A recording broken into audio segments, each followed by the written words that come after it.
What's good, y'all, and welcome back to another episode of the Hurls and Smallz show. It's been a while. Don't sing it, but it's been a long time. We apologize. I had a couple of people text me. I was talking to Morgan about it yesterday. He was just checking up on us, making sure, because he thought something was wrong with us, like, something happened to one of us. And I was telling him, nah, we're all good. Life just caught up to us like heavily this past week. So it was just a rough time for the Hurls and Smallz show this past week. But we're back to our regularly scheduled programming. We hope not to miss weeks at a time anymore, but here we are. And before I even ask you how you're doing, I had something I want to do at the top of the show. It may dampen the mood a little bit, but I felt like I just wanted to come on here and do it.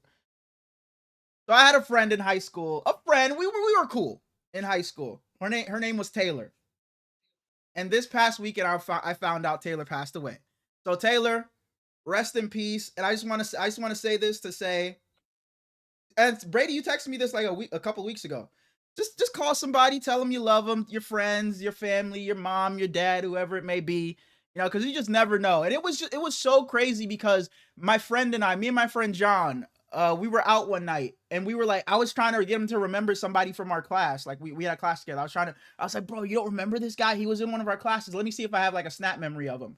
So I go to my snap memories of like 8 years ago of us in high school, and she was in it and Taylor was in it. And then come to find out 2 days later, I see on Instagram and shit that she passed away. It was so sad. And it's like weird because I've had family members pass away and things like that, but it's like they were older. They was uncles, grandparents. It wasn't anybody my age. Not to have somebody I went to school with pass away was just so crazy. So Taylor, rest in peace. You were a great person, a fun person to be around. Rest in peace, Taylor. Now, Brady, let's bring the vibes back up. How you doing, man? Before we get into that bullshit, I just want to say that we will be guaranteed twice a week. Yeah. And like you said, we couldn't help last week. Nah. But we might be changing dates a little bit. You're used to seeing us on Fridays, maybe Saturdays. I think we're gonna push forward a day, which means we might sacrifice Thursday Night Football. Yes. But after last night, man, after what we sat through last night, man, I don't think you guys are tripping if we sacrifice Sunday night or Thursday Night Football. So we may start recording on Wednesdays and then releasing on Thursdays because it just works a lot better for us that we don't have to wait till Thursday Night Football. And we were texting last night. It's like, wait until after Thursday Night Football is one thing, but then waiting when it's a game like that is another thing. I can't stay up. I'm fighting for my fucking life. I literally told you, I laid back for a second, realized I was dozing off, and I sat up and said, oh, hell no. I got to stay up. I got to sit up or else I'm going to knock out, especially with a game like that. Now, if it's late and it's a good game on, it'll keep me up. It'll keep me engaged. But if it's a game like that, the past few weeks have been games like this. It's tough. It's tough for me to stay up, man. So we're gonna start recording on Wednesdays, we think, and then try to release, Thursday and Friday. So just like you said, push it a day earlier. Monday recordings will probably stay the same. Monday Night Football and stuff will probably still be included. But Thursdays going forward will probably be recording on our preview episodes will probably be recorded on Wednesday. Back to normally scheduled programming. KB had mentioned on a few podcasts ago on Numbers on a Board that he uses dryer balls instead of dryer sheets. And I was like, I've never heard of dryer balls. So I looked them up. Uh-huh. And apparently they're decently better for your clothes. So I bought some. And it's banging around in that dryer like no one, like it. I thought they were just like little cotton balls. I mean, they are, but they're not little. They're decently sized. I don't have anything. It's kind of like the size of my headphone case, but round. I thought it was literally like just small cotton balls. Wow. Some of them might be. I guess I could have gotten bigger ones, but it's banging around in it. Like, have they been working? That's the first one I've used. Okay. You'll let us know next episode. It's not even a full load. It's just 2 hoodies in the dryer. You're one of those guys. You don't do a whole like batch of laundry at one time. I just got a couple things to wash. I'm just gonna throw them in. No, I do a whole batch, but I can't. My washer's not big enough to do like a bunch of hoodies. So okay, fair. I can't wash a comforter in it. I got to take my comforters to my mom's house, and I need to do that soon because my shit getting kind of dirty. But funky is a different level. Okay. Just like I could sleep on them, but I probably should wash them. Kind of. Before I ask you how you doing, We flew to Virginia and back twice this week. Tuesday, and I'm terrified of heights. It took a long time for me to even get into one of them airplanes. And for anybody that's interested, it's a Cessna 182, not a big airplane.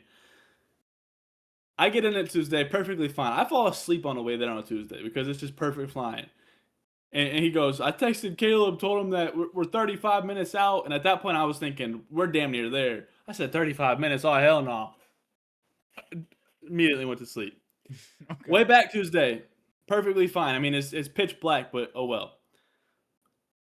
Wednesday morning, it was like 15 miles per hour wind and a small airplane. And I don't like heights. And my homie in the back seat with me, making fun of him. He a pilot.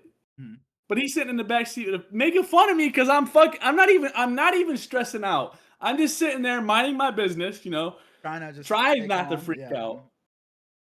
And he just keeps fucking with me. And it's like, I could have swung that bitch. But coming back, turbulence sucks in a big airplane. So you can imagine what it's like on a small one. For sure. That's probably scary. Yeah. I never felt it, but I can only imagine. Coming back, the wind was worse than on the way there. Every like 10 seconds, Boston would go, oh, fuck. So he finally just says, go ahead and go up to fucking 8,000 foot, which is ridiculously high. We end up at 10,500 foot, and we go past the airport because we're over the clouds, and like you got to have a hole to get down. You can't just go through clouds. And then we finally found a hole, and he's going down at like 2,500 foot a minute. My eardrums feel like they're about to come out of my head, dude. I was about to cry in the back seat. No, that's the worst feeling of being on a plane, bro. You legit want to cry when your ears start popping. I feel you. And imagine going down that fast. I've never experienced that shit. I literally said, hey man, I can't hear nothing. I think you fucked my ears up. And Boss Man goes, oh, you just being a pussy. I was pissed. How long did it take for that pain to go away?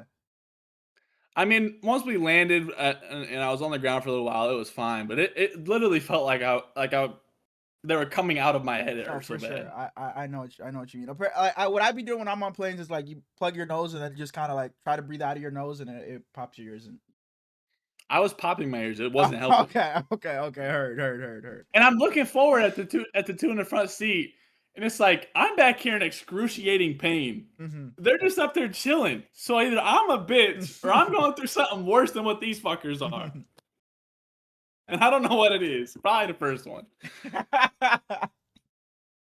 How you been though, dog? It's so weird not talking to you for that long. Yeah, I know. I was thinking about that today while I was working. But I've been really good. I've been great. I've been texting you that I've been eating a lot better, been working out a lot more, been walking again, been getting 10,000, 12,000, 15,000 steps again. Now I've been super locked in on my eating. I went grocery shopping like 3 different times in the past like week and a half to make sure I had food at the house, so I didn't have to like eat out or anything like that. Work, I moved to 6 days a week. I work on Wednesdays now. I'm only off on Sundays, and I've been working a lot of hours, so it's been a grind, but you know it is what it is. And I start the new position on Tuesday. I've started training for it a bit, but yeah, I officially move over on Tuesday. But you know, it is what it is. I'm willing to, you know, take it on, see how long it lasts. If I'm able, like you asked me, is it sustainable? We'll see. Even if it's not, you know, it is what it is. I just tell them I want to go back to 5 days, but we'll see how it is. I always, whenever somebody asks me, it's like, you know, I just want to work as many hours because it is a lot, but I just want to work as many hours as I can now while I'm young and still able to, as opposed to, you know, I'm 40 and I still have to be working 60, 70 hours in a week.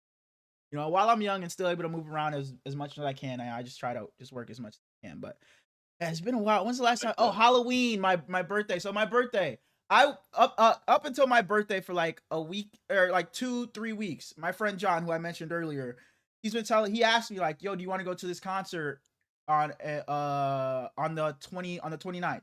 It was a Wednesday, the day before my birthday. I'm like, "Yeah, I'm down." Because he's asked me to go to some in the past. It's not my style of music. It's like EDM and music like that, which I'm not into. But just to support him and just so he has someone to go with, I always say, yeah, I'll go. Even though it's not my vibe. So I'm looking forward to this in the day, and in the days leading up to it, I'm asking, is our friend coming? His name, we call him OG. I'm like, yo, is OG coming? Is OG coming? He's like, you know, he might come with his girl. He hasn't answered me. I don't know yet. So day comes, I ask him, oh, so OG not coming? He's like, nah, it's just us two. And then he's like, make sure you dress up well, like dress a little nicer because they got a dress code. He comes and picks me up, and I'm talking to him. I'm like, dang, man, we should have pre-gamed a little bit, had a couple of drinks. He's like, you know, yeah, he's like, my friends are already down there. They're pre-gaming, so we can go club hopping. You know, we can do this and that. And mind you, he's telling me we're going to come back home because it's an hour from my house. He's telling me we're going to come back home around like 2 a.m. I have work the next day, so I'm already prepping myself. You know I'm not going to get much sleep tonight. I'm going to work a little tired. We get to the spot, and we park in the parking garage, and we walk into some building, and I go to walk out the building. He's like, no, let's go. I think it's through this way. I'm like, you know, that's a little odd, but whatever. He's been here, so let's go through here. I'm walking through, and I tell him, I'm like, John, this is not for my kind of people. I think I'm a little out of place here. It's just a bunch of well-dressed. Pause. Oh, okay. I thought I was about to say, is John, you know, like me? John's, But you no, saying like, he's Hispanic. He's Hispanic. okay. He's Mexican, yeah. So we're walking through that. I'm like, John, I don't know if this is my speed. You know, it's buttoned up, suit and tie, man, look businessman type of like sit down place. And I'm just thinking we're walking through like just to get to the venue. So we're walking. We get to a table, and I hear surprise. And I was like, what the fuck? Even when they said it, I was like, oh, that's for somebody else. Then I looked over, and I saw you, and I was like, holy shit. And I was telling John, I'm fucking mad at you because you lied to me 15 different times throughout this fucking situation. I asked you if OG was coming. You said, I don't know. You told me we were going bar hopping. You told me I was getting back home late. I was mentally prepared. You told me to dress nice because the club had a dress code. You told, and my brother put it together, but he had left the house before, obviously, to get there, you know, for the reservation or whatnot. He's like, I'm going grocery shopping. You need anything? Just text me. And I was like, okay, bet. I'll just text you what I need. I send this dude a whole ass grocery list. I send him, yeah, get these frozen chicken tenders for me, get these bagels for me, get these this turkey pepperoni for me. I send him a whole ass grocery list. We get there, and his ass is sitting there. I'm like, dog, so you didn't go grocery shopping? Like this is what we're doing. We just lied. So everybody's there. It was a really good surprise. Like, I had no clue it was happening. Literally not a thought in my head that this was happening. So it was a really nice surprise for my brother and friends and John, who all put it together. So shouts out to them for that. It was a really nice surprise. Definitely caught me off guard. The most surprised I've ever been for like a surprise birthday or whatever like that. That's the most surprised I've ever been, because you know you always have those surprises that you know it's gonna come, you know it's about to be a surprise, but it's the fake. Oh, I know when you guys are here. Like when you had a birthday dinner and somebody goes and uses the bathroom and the waitress comes back with a fucking cake or some shit. It wasn't like that. I was completely thrown off. And then the next day comes, it's Halloween, and my brother, and my friend had said this is our last time drinking this year. Like this is the last time we going out with a bang. We not drinking till New Year's. So my brother's working. I'm off on that day. I think I was off. Yeah, I think I was off. Yeah. So my brother's like, yo, just come by my job. I'll go on break and we'll go last minute Halloween costume shopping. I'm like, all right, bet, you know, whatever. So we go shopping. My brother ends up being Chucky. I end up being Uncle Sam from The Purge. And we dress up, whatever. I have the mask right here. I've been saying this is like my fucking Green Goblin mask. It's been fucking, like, it talks to me, and whenever I put this on, bad things happen. So we end up going out. I don't know if you know what Cutwaters are, but we had a Cutwater before we went out. We had a shot of Don Julio before we went out, and we had a shot of something else before we went out. Like my friend brought over. It was like, you were fucked up before you even left. Not even fucked up. We were just feeling good. But like we said, we're going all out, like all out, because this is our last time. We're celebrating my birthday because we didn't get to celebrate it because my birthday fell on a Thursday, and then we're celebrating Halloween, obviously. So we going all out. All out. So we were drinking before, and then we drank when we got there, obviously. So we're partying up, and I reposted a couple of the videos. I don't know if you saw it of us out. But yeah, we're there, you know, we're having a good time. It's a bunch of different of our friend groups, and I'm on drink like 2, then I'm on drink 3, The last thing I remember, my friend John, a different John, he came as Batman. I just see Batman come up to me with a shot in his hand. I throw that shot back, and there's a video of it. I just stare into the camera like, what? I'm staring into the camera. What? What? Just eyes glued to the camera. After that, I don't remember a thing. Not a thing. Like, literally, I don't remember anything. Dog, I slept outside of the club for an hour on the floor, on the ground, outside of the club for an hour. For an hour, dog, just fucking passed out. Apparently, there was people walking by being like, "Grown man can't handle his liquor." Apparently, another drunk girl that walked by stumbled over me sleep on the fucking ground. It was a fucking night. My brother was all messed up too. Like, none of us could fucking drive. Everybody had to Uber or get a ride home. It was a tough night. The next morning, I was definitely feeling it. But like I said, we agreed that it was our last night going out. So, we just wanted to make it a good one. We wanted to make it a good one. So I had a great birthday / Halloween. It was a really fun time, Let me see if I can find one of these pictures of me on the. Yeah, here we go. I saw a couple of the videos you were posting. Yeah, that's me right there on the grill. Let me turn my brightness down so you can see it a little bit. That's me right there on the outside the club, just absolutely gone. So what it was, I apparently said I had to go use the bathroom. So my friend's helping me to the bathroom. Apparently, because I don't remember. That's what they're telling me. That's why I say apparently. So he's walking me over to the bathroom. Apparently, I'm just stumbling and look like I just can't walk. So the security guards look at each other like, "Oh fuck no, this dude gotta go. This dude gotta go." So and we're on the rooftop of this club. It's 3 floors, so we're on the rooftop. I don't remember this, but apparently the security guards have to help me down the stairs and take me out. And they give you a wristband when you come in. They apparently ripped that wristband off of me because I woke up the next morning. Because usually when I come back from the club, it's like, okay, I gotta take the wristband off the next morning. I look at my wrist and I'm like, what happened? Where the fuck is the wristband? I'm on the phone with my friend. He's like, yeah, dog, they had to rip it off you because they were like, this dude is not coming back in. Yeah, I had myself a night. I ended up throwing up at the end of the night. It was a really fun time. I told my brother and my friends it was probably the most fun I've had going out, and we went all out like we said. But I'm not regretting it. I did feel bad, and that club ended up shutting down like completely like a couple days after that because they've been open for 9 years and that was their last weekend of being open, and we didn't know. So we went out with a little bit of a bang. So now that's how I've been the last couple of weeks. I've been living life, but after that I've just been working. But I've been great. I've been great. Can't complain. Love to hear it, man. For anybody watching, we're gonna push through. We're trying our best, but Discord is fucking us. I'm not gonna lie.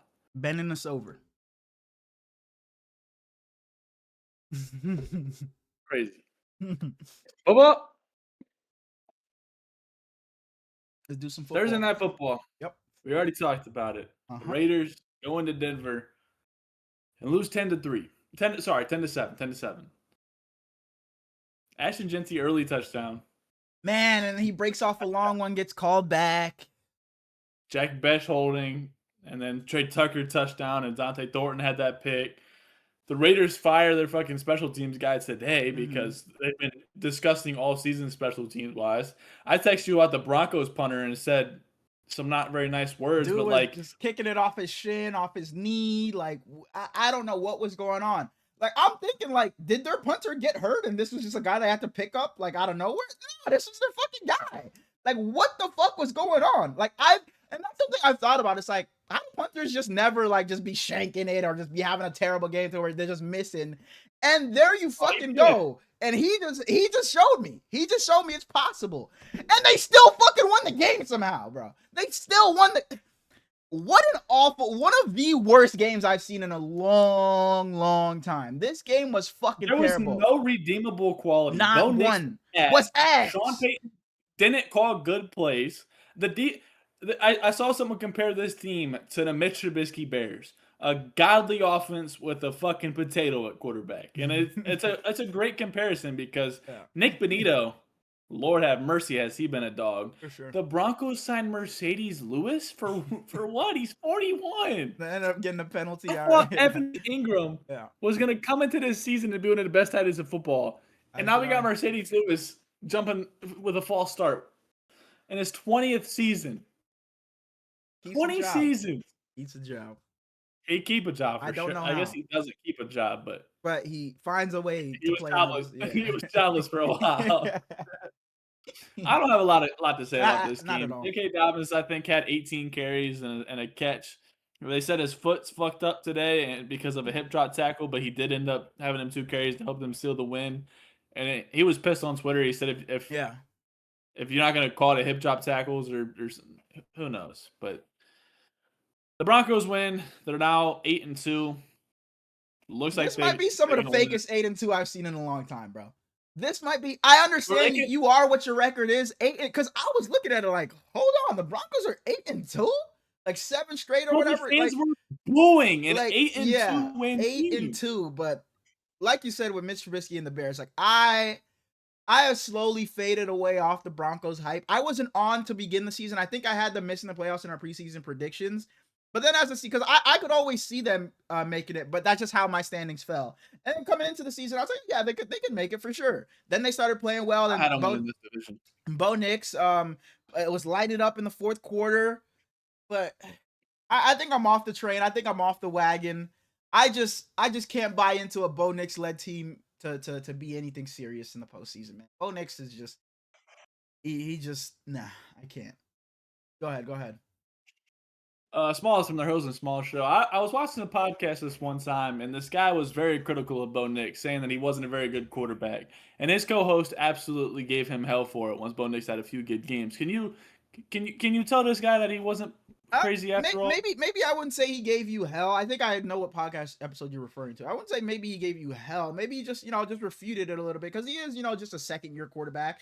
He still needs time to develop. But I think this co-host, if I know who you're talking about, I think he's maybe not turning completely on Bo Nix, but he's maybe Bo Nix ain't so hot. Maybe he ain't so hot. Maybe he is a subpar quarterback. Maybe he is a not so good quarterback. It still remains to be seen. And this is just what the guy's telling me. It still remains to be seen. He says, he is only second year quarterback. He still could change. He could still be ass, or he could become, a pretty decent quarterback. We'll see as the season goes on. So this first guy I was talking about, once again, is it fair to now assume that he's an extremely intelligent and attractive young man? Oh, he's a very attractive young man. Yeah, for sure.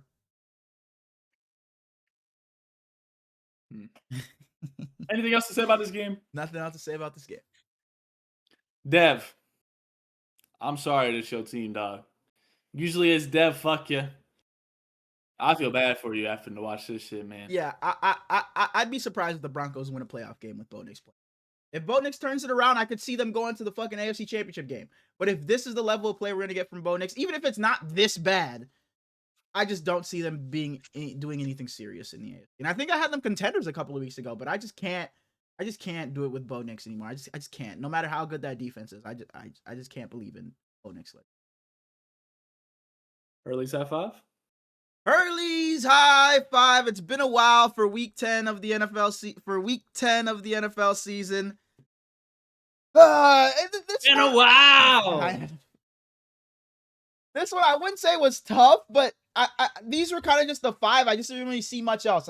These were kind of just the 5 that came to me because I didn't feel like there was much else for me to be super high on this week of the NFL season. Coming in at number 5, though, we got a couple of teams that I would say really need a couple of games. There's a few games on this day where it's like both teams really need this win here, and I think this is one of them. You got a team that has not been so hot this season. They're looking like they're turning things around. They got their guy back. They got your guy back. Going against what so happens to be also your team in a team that needs a win desperately because they're in a tough division. They're in a division with two of the best teams in the league and a team in the Chicago Bears. How about the Minnesota Vikings? And the other team being obviously the Baltimore Ravens. Both teams need a win here because I think it's probably going to take 10, 11 wins to get into as a wild card in the NFC, which sounds insane, but you're not going to see an 8 9-win team get into the wild card this year, I don't think. So the Vikings really need to start stacking wins. But when you talk about on the other side, the Baltimore Ravens, we know their story. They have to lose, only lose 1, maybe 2 games, depending on what the Steelers do the rest of the year. So this is a big game. I'm excited to see what happens. Both teams need the win. The Ravens have looked good as of late. They've only allowed like 13 points in their last 3. Lamar Jackson's back, looked good on Thursday Night Football. JJ McCarthy looked good last week. So we'll see. At number 4, I have my San Francisco 49ers taking on the Los Angeles Rams. Big game here. Divisional rivals. Rams headed up to San Francisco. You're doing the belt to ass, but I don't know if that's going to be the case. We'll talk about it a little later on. But Mac Jones still starting for us. Mac Jones has the possibility to beat the Rams twice this season. If we can win here, that's 2 games we have up on the Rams. That put us at 4-0 in the division. If the Rams win here, they probably take control of the division. We probably fall back, and we're probably a wild card team. We're probably going to be a wild card team, most likely, if we end up losing this game. But if we win, we take advantage in this division. So I'm looking forward to this game. I think the Niners can sneakily win this game. Mac Jones played well last week, and I think we can pull this one out. At number 3, I think it's Monday Night Football this week. A great team in the Eagles. I want to say a great team in the Packers, but I just don't know. The Packers have looked different every single week. They've been disappointing most of this season. They have bad losses on the season. They've been boring, like you said. And the Eagles, who have looked, I would say, pretty good as of late. Jalen Hurts has shown that he can be the passer that people have wanted him to be. Saquon Barkley's coming off his best game of the season. I got Eagles and Packers at number 3. At number 2, it was one of the talks of the town on Tuesday. A dude leaves a terrible situation, heads over to one of the best situations in the NFL right now. It's Sauce Gardner and the Indianapolis Colts. I'm excited to see how they bounce back after a bad loss to the Steelers. They play the Falcons this week. It's not so much about the Falcons. It's really just about the Colts. Can Daniel Jones bounce back, or are we starting to see the old Daniel Jones show himself again? I want to see what Sauce Gardner, how he can elevate that secondary for the Colts and their defense, who just had DeForest Buckner put on IR today. So I got the Colts and Sauce Gardner at number 2. And at number 1, I think this is the game by far I'm most excited about. You got a team that not many people thought were going to be this good, who might have the MVP. Tom Squared? Is that his nickname? Tom Squared? What do you mean, Tom Squared? You want to say the teams? Oh, I see. Yes, Tom Squared. That is the game I have at number 1. The Pats and the Bucks. You got the Bucks coming off a bye, and Baker Mayfield hasn't looked as good as he did early on in the season. You got Drake May, who's looked amazing all of this season. The Patriots, people have saying, who have they really beat outside of the Bills? This is another test for them. They're sitting at 7-2, can move to 8-2. If they lose this game, the Bills are right there back in contention for the number 1 seed in that division. If they win this game, beat the Bucks, the Panthers are right there. If they can beat the Saints this week to take that division as well. So both teams really need this win. I think this would be a really, really fun game. No Chris Godwin, no Bucky Irvin again for the Bucks. But if there's a guy I believe in, it's just Baker Mayfield. But on the other side, Drake May, he's been sensational. Probably the MVP, if you ask me. This is by far the game I will be locked into every single second of. Patriots and Bucks. So at number 5, I had Ravens Vikings. Number 2, I had Rams Niners. Number 3, I had Eagles Packers. Number 2, I had Sauce Gardner and the Colts. And then number 1, by far, the Patriots versus the Buccaneers. And that is Hurley's high 5 for week 10. Before we get to, I know you got, the preview or whatever you want to get to. You're probably going to do your this, that. You're going to go ahead. We got a little, what's more likely, this or that, whatever you want to call it. I got a few for you. It's not going to take too long. But I just got a couple of questions I wanted to ask you, and you're obviously going to pick this or that. Number 1, what's more likely, the NFC North or the NFC West to get 3 playoff teams? So it'd be the Vikings, the Lions, Packers, Bears versus the North, easily, very easily. Is it because there's 4 contenders in the North and 3 in the West? Is that why you say that? 3 in the West? Be for real. Be for real. Yeah. Yeah, absolutely. Okay, so what if I asked you the AFC West or the NFC West? So Broncos, Chargers, Chiefs, and a fucking pile of dog shit. I would still say, oh, the NFC West, not NFC North. Probably the AFC West still. AFC West, for sure. I'd agree. Okay. The division most likely to have both teams from their division represent in the championship game. The AFC West Okay. or the NFC North. As soon as you said AFC West, the opposite, whatever the other choice was, is pretty much going to be my decision. Wow. Okay. That's fair. Now, again, what if I said the NFC West or the NFC North? And if I'm being unbiased, I think it'd be Seahawks Rams, not Niners in any combination. I would go NFC North pretty easily. Okay. I don't think there's a world where neither the Lions or the Eagles are in the conference championship. Okay. That's fair. I got one more. Or Tampa, damn. I got Tampa. I fell off a little bit. We'll see this week. If they win this week, that'll maybe turn me back. My last one. What's more likely? The Patriots reach the AFC Championship game, or the Chiefs don't win a playoff game? I guess the Patriots Wait, it's more likely? Yeah, I guess the Patriots reaching the AFC Championship game because I just don't see a world where the Chiefs don't win a game. Like if the playoffs started right now, the Chiefs aren't in. The Chiefs aren't even in. So who knows? Who knows? But that's the reason why the playoffs don't start right now. Okay, fair. That's all I got. 3 quick questions. I like that. Moving on. Mm-hmm. We go to Berlin, which is in what country? Berlin, Germany? I believe so. I don't even know. I didn't double check, but all right. I asked my homie at work today if he wanted to go to the Colts game, and he goes, "Is it in Indianapolis?" I said, "No." He said, "Do they play the Browns?" I said, "No." The Falcons and the Colts are playing in Berlin, Germany. Sauce Gardner.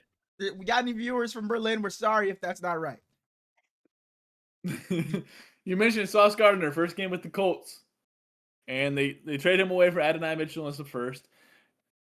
I don't know why I wrote Sauce Gardner trade under the Jets instead of the Colts, but the Colts never really gave Adonai Mitchell a chance again after he dropped that touchdown versus the Rams, which is sad because I think he is really talented. But with Mooney Ward out, I think that Sauce Gardner comes in and immediately plays a good amount of snaps for them, if not the whole fucking game. No part of me ever thought about taking the Falcons in this game. And if I was to tell myself at the beginning of the season, hey, there's no chance you take the Falcons over the Colts, I'm thinking, damn, what happened to Bijan? But the Colts are just like that, and the Falcons are one of the most disappointing teams of football. So they've been so up and down. They have a good win here, then followed up with a bad loss. I just don't know what to think about them. Michael Penix is every other game. Bijan Robinson, they just can't seem to figure out how they want to use him, and they just. Sometimes they don't feel like using him. It's just Tyler Algier. Sometimes Bijan has less than 15. I just don't know what it is with the Falcons. But I obviously took the Colts as well in this game. But what I will say, I wouldn't be surprised if we see another subpar game from Daniel Jones here. I expect this to be a big Jonathan Taylor game because the Falcons defense is pretty good. Specifically, their pass defense is pretty good. It's tops in the league. So I wouldn't be surprised if DJ shows, it's another bad game for him, but I don't want people to take that bad game and be like, oh, DJ, you're cooked. It's over. The Colts aren't serious because the Falcons have a pretty good pass defense. So I'm expecting, 200 yards, maybe an interception, a so-so game from Daniel Jones, but I expect the Colts to win by a pretty good margin. We got the two best running backs in football in the same game. No, because no, Christian McCaffrey isn't in this. So no. Christian McCaffrey's season high rushing attempt went for 16 yards. Okay, that's just not what his longest carry this season was 16 yards. And he changes that this week. I'm calling it now. CMC breaks off a run for 54 yards on the dot this week. 54 on the dot bet. Okay, look at this guy. Look at this guy. The fuck out of my face. But yeah, we're both going Colts here pretty easily. Bijan JT over 400 all-purpose. Under. 400's a lot. Nah.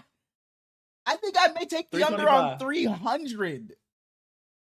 That's all-purpose? Yeah, that's just a lot, man. That's a lot to ask. Like, sure, I wouldn't be surprised if it happened, but betting on it, first of all, I wouldn't even touch the line if it was 300. But if I had to, I think I'd take the under. Just a lot to ask, man. It's like when James Harden was scoring fucking 40 every game. It's like, yeah, he's been doing it, but his line's at 35. Am I taking that? I'm not. Hell no. Exactly, yeah. So what if it's at 200 rushing only? 200 rushing only. I might dabble. I might throw a little 5 on it. I would dabble. I would take that. Minus 250. Minus 250. That's the odds. Then I wouldn't even touch it just to get a fucking 50 cents back. I wouldn't even fucking touch it.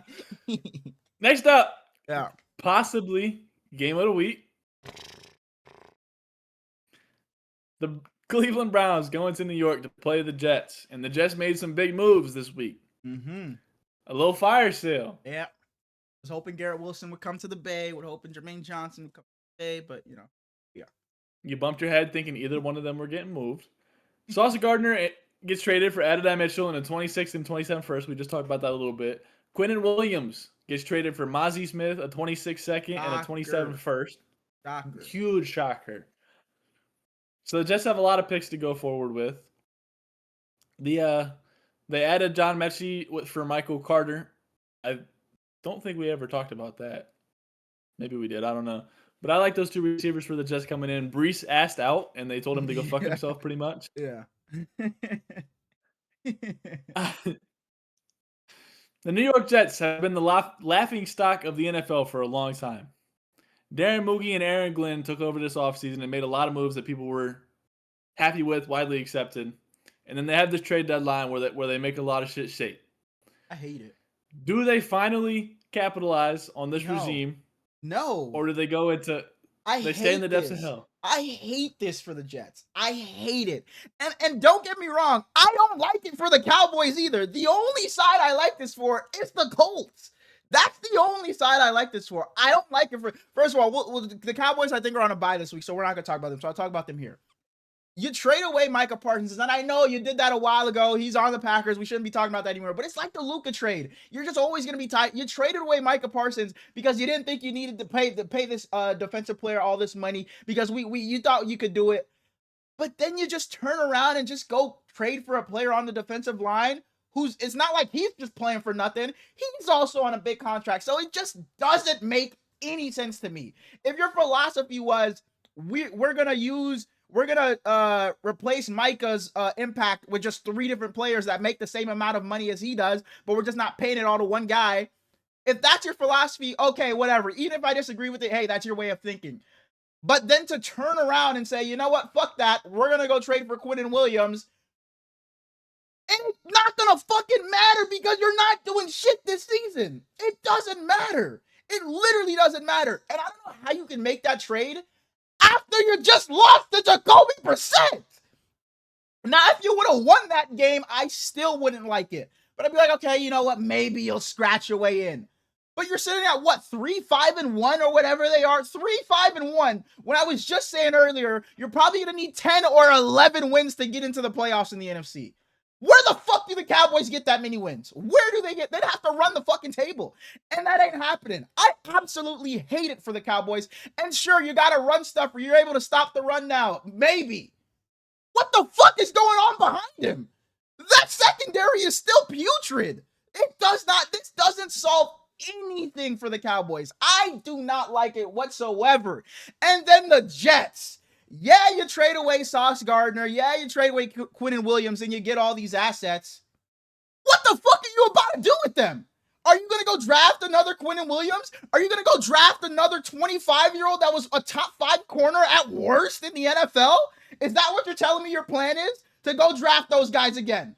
It just doesn't make any sense for me at all. You don't trade a 25-year-old top 3, top 5 corner in the NFL. It just doesn't make any sense. But then Breece Hall is just too valuable to give up. Jermaine Johnson is just too valuable to give up. Garrett Wilson, sure, he's probably one of your cornerstones, but he's too, like, what are we doing here? It's either commit all the way or just don't. Don't commit at all. It just doesn't make any sense to me. I understand, yeah, you're getting all these future assets, but we're trusting the Jets to go do something with those assets. The Jets. And I had a tweet. Hey, new GM, man. New GM. I had a tweet, and I was like, just a couple of years ago, people had the Jets as a lock to be a playoff team. They're going to be competing with Buffalo for this division. They went and signed Aaron Rodgers. They got Garrett Wilson. He brought over Alan Lazard. They got one of the best defenses in the league. They got Robert Saleh. The Jets are on the turnaround. It's time. It's no more of the Jets being bad for the entire century. The Jets are about to be good. Aaron Rodgers runs down there with this fucking American flag, pops his ACL 5 plays into the Achilles 5 plays into the season. Their season's over. Robert Saleh gets fired, which I never liked to begin with. And then their defense, what do you know, is not that good anymore once Robert Saleh's gone. He should have been their coach. And I'm supposed to trust the Jets to be able to make it work all of a sudden? Why? They've shown me 50 years of not being able to make it work. The Jets haven't been good in my lifetime. I'm 24. The Jets have not, outside of one random season with fucking Ryan Fitzpatrick, the Jets have not been good. And I'm just supposed to trust that they're going to go draft another Quinnen Williams, draft another Sauce Gardner.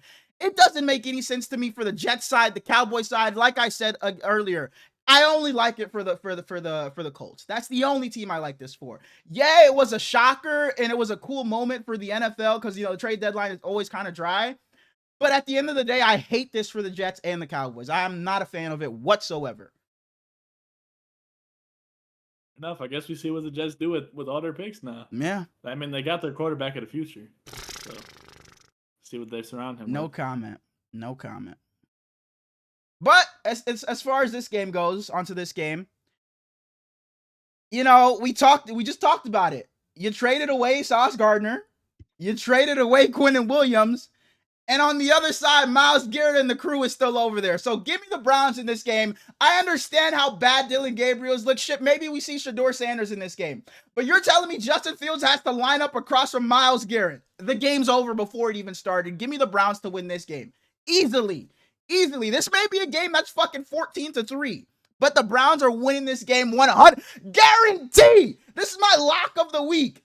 How much do you want to bet on it? Give me the Browns. I'm not pulling give me the Browns, $20, $50. Give me the Browns. Myles Garrett is about to feast. Quinshon Judkins. Oh, yep.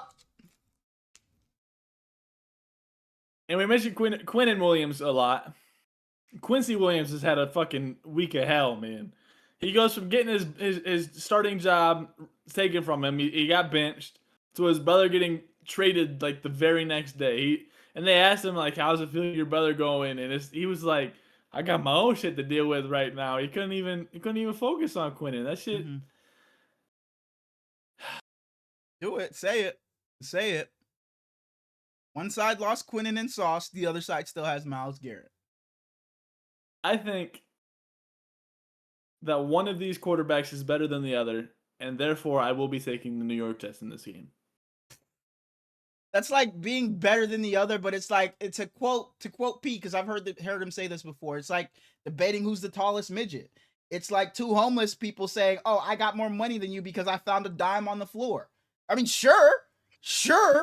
You can say Justin Fields is better. Justin, I mean, sure, you can say he's better, but it's not like you got a good quarterback. I mean, hey, it is. I'm not gonna go too much in on Justin, but like I said, this motherfucker just said Justin Fields is the homeless man that found a dime. One side traded away. You gotta throw some fucking dime. One side traded away their two best defensive players, and the other side has the best player in football. And that motherfucker is going to come to the post-game conference and say, "I'm tired of you guys asking me. It doesn't get any easier. The offense is bad. I just want to win." Okay. All right. You got the Jets. You took the Jets. That's fine. Justin's going to be thanking God again because Garrett Wilson going for 200. I mean, shit. He's on my fantasy team. Garrett Wilson, do it. And why the fuck am I orange? $20 what? On the win. Okay, I got Browns. $20. But that's the sweetest fucking 20 of my life, bro. I don't think there's a world where the Jets win. Not a world. Dylan Gabriel is gonna be the best game he's ever played as a pro. I'm saying it right here. Let's move on. It doesn't take much. You throw for 115 yards. What the fuck is Justin about to do? You know what? We're taking too much time on this game. We're taking too much time. It's Browns Jets. Let's move on. This game has a ton of fucking implications for when that draft comes. Yeah, I was gonna say for the draft, right? The New Orleans Saints go into Carolina to get fucking belt to ass by Bryce Young and friends. Take the Saints. $600. I wouldn't be surprised if we're on upset alert here, ladies and gentlemen. But I'm taking it. Come on. I'm rolling. I'd be absolutely astonished if we were on upset alert here, ladies and gentlemen. Tyler Shuck is walking out to that fucking field as a starter. And you expect me to take this team serious? You expect me to take... The world finally turns in Spencer Rattler's favor. And then we let him throw the ball 15 times and say, all right, Tyler Shuck, our guy. This is the fucking battle of the fucking tall midgets. Tyler Shuck is some shit, bro. God damn, I wish they would have traded Spencer Rattler. The Rams dominated the ball in terms of possession time last week, so we didn't really get to see what Tyler Shuck was about. Jared Verse comes out there and said that shit was sweet in the 20 plays I got to play. You know, it's weird. And you tell me that Princely he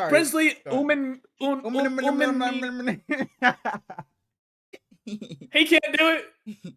Bro, I'm taking the Panthers lead, but it's weird. It feels like I watched as much football last week as I always do, but it feels like I didn't watch because we didn't come and talk about it the next week. So it's weird. I don't know how to explain it. It feels like I don't know what happened last week because we didn't come and talk about it. So again, I watched it, but it's like I don't know. It's weird. I don't know if that makes sense. Tyler Shuck is historically not much of a check down fella. On a team with Alvin Kamara, that doesn't mesh. I wish we could have traded Alvin Kamara so this could be Devin Neal's team. I'd love to see Rashid Shaheed get out of this fucking dumpster fire. Went from undrafted to legitimate player. And Bryce Young loves himself a close game. So if it ends up being 17-14, I won't be surprised. But give me the Panthers in every universe. That's why, the Panthers have been winning, but it's been on some weird close. Bryce hasn't been amazing, but he's pulling it out somehow. So it's like, I wouldn't be surprised, like you said, if this game ends up being close and then somehow the Saints pull it out. That's why maybe there's a potential for an upset here. But I'm going to take the Panthers, who've been playing solid football as of late. Give me the Panthers. Upset here, he says. What's going on? Yo, who does Rico Dowdle play for? That would happen to be one Carolina Panthers. Panthers by 40. Heard. We already talked about the Tom Bowl. The Patriots go into Tampa. No Kayshon Boutte. No Ramondre Stevenson for the second week in a row. I wish Tom was commentating this game. But instead he gets to watch the fucking Lions and Commanders. I thought Tom was doing our game. No, I think we have Romo. Y'all don't got Mark Sanchez. That's for damn sure. Man. Shout out Drew Brees. Tom Brady said, don't ask me to pick a side in this game. He's a this Raider. is legitimately game of the week. I hate picking against Baker Mayfield. I hate picking against Rashad White. Oh. I hate picking against Emeka Egbuka. Wow. But go ahead. Hit us with it. We know it's coming. That's exactly why I'm not picking against them. But I'm going to do so. Wow. Drake May has just been playing so fucking good that I can't pick against him. Mike Vrabel is going to continue to do Mike Vrabel things. He's just a genius. And Tennessee is looking like a bunch of jackasses. Who could have predicted it? That's absolutely fair. I rolled with the Bucs in this game. The Patriots have been playing damn well. They haven't played great teams. They did beat the Bills, but their wins have been on some subpar teams, and they can only play who's in front of them. I've always said you can only play who's in front of you, so it is what it is. I'm not going to fault them for that. But the Bucs are coming off of, who was it? Was it the Lions? They're coming before their bye. Baker didn't play too hot. They need this win with the Panthers on their back. The Pats haven't allowed a 50-yard rusher in this game, but I don't think it'll matter in this game because it's not you have Bucky Irvin. You have Rachaad White, who wasn't going to be, and this no hate Who's to him. better than Bucky Irvin? Who was not going to be much of a force on the ground anyway. He's a dump off, check down, a guy in the receiving game. That's where he really makes his money as a running back. So I don't think that's going to factor much into this game anyway. I'm going to take the Bucs to pull out a scrappy win. They're just a scrappy team, and I expect them to win this game. I wouldn't be surprised if Drake May still is amazing in this game. He's been amazing off the scramble and all that, so I expect Vita Vea to be able to get after him, but I don't think it'll matter much. But I think Baker Mayfield and this scrappy team will just find a way to pull it out because I think they need this win a lot more than the Patriots do. The Patriots sitting at 7-2. The Bucs are what, 5-4, 5-3, something like that. So I think 6-2. The Bucs are 6-2. Sorry, but they with the Panthers win and a Bucs loss, they're both tied for the same amount of wins. So I really think the Bucs need this win a lot more. So give me Baker Mayfield to bounce back off of a tough performance. Hasn't looked the best lately. I'm rolling with the Bucs, and the Bucs are at home. Give me Tampa Bay. Why are you laughing? You say Daddy's home. The demon's back. He was back last week and looked like that man. And he back again. And he gonna look like that man. My Baltimore Ravens go into my Minnesota Vikings. And unfortunately, JJ McCarthy, you got to get belts to ass this week because Lamar is coming. He's coming. And he's going to keep coming until we in that fucking Super Bowl. The Ravens trade a 2026 fifth-round pick for Draymond Jones, former collegiate career at the Ohio State University. Hell yeah. It's comical how many people fell for the whole like JJ got silently benched idea when Carson Wentz was the backup. Yeah, because it was an ankle sprain and they were saying like 4 to 8 weeks, which is just kind of a wide margin. So yeah, people were saying. If that would have been the case, Sam Darnold just would have never been let go because they love JJ McCarthy. So and I see really JJ hate. He's only played 3 games in his NFL career. I've seen a lot of hate, but it's like, and it's so much worse in the NFL than I think is with the NBA. People are just so quick to fucking just get rid of a quarterback. Yeah, exactly. 3 games into a guy's this guy's ass. We're done with him. We're over him. And it's so bad that people have that mentality now. When we see guys like Sam Darnold, Baker Mayfield, Daniel Jones, and all these quarterbacks, Geno Smith before the Raiders revitalized their career when people gave up on them too quick. But people are out here just saying JJ's not the guy after 3 starts. Stupid. JJ McCarthy looked pretty good last week. And he's going to continue to find chemistry with Justin Jefferson because I think I could find chemistry with Justin Jefferson. I mean, that's not saying a lot, though, because I'm a fucking dog. But Kevin O'Connell is going to continue to call plays that JJ will be able to excel with because Kevin O'Connell is just 101 when it comes to that type of shit. I am scared for the Ravens because Kevin O'Connell versus Zach Orr. But I think Zach Orr's starting to finally figure it out, and the entire team was healthy this week. Kyle Hamilton is going to play all over that field, confuse JJ McCarthy a little bit. You know, top 7 defender in the entire league. I don't know. Maybe I'll just say yeah. Top 7. I'll just say yeah. I'll just say yeah. Top 3 defender in the entire league, maybe. Okay, now you said top 3. As long as it's Myles and Fred in front of him, sure. Fred's not playing, so he don't count. Okay. Then sure, he can be top 3. I mean, no, DeAndre Lenore. It's probably Myles Garrett, Andrew Van Ginkel, and then Kyle Hamilton. This is a really tough game for me to pick just because biases come into play, but I just don't think they're in the world where there's so much on the one guy. We know you're more biased towards when there's so much on the table for Lamar to lose. I don't think he's going to lose to a rookie. Nah, yeah, like you said, that final sentence is all that really. When there's so much on your season, damn near on the line. Lamar's just not gonna lose this game, I don't think. Maybe if it's to a Chiefs, to a Bills, like a dominant, really good top of the league team. But a game you're playing against the Vikings, who are a pretty solid team, I just don't see Lamar losing this game. You know, Brian Flores is known for him in that defense, blitzing all the time. That blitz ain't gonna work. Lamar's been amazing against the blitz, dating back to last season. He has a quarterback rating of 85.4 versus the blitz. I just don't think it's going to work. So Brian Flores is going to have to come with something else, or else Lamar Jackson's going to pick that defense apart.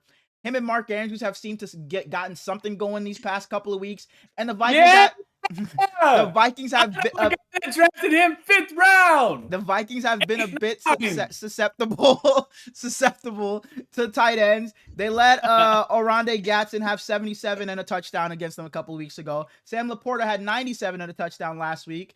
So I'm not a huge betting man, but I'm telling you right now, take Mark Andrews 65 yards and a touchdown on Sunday.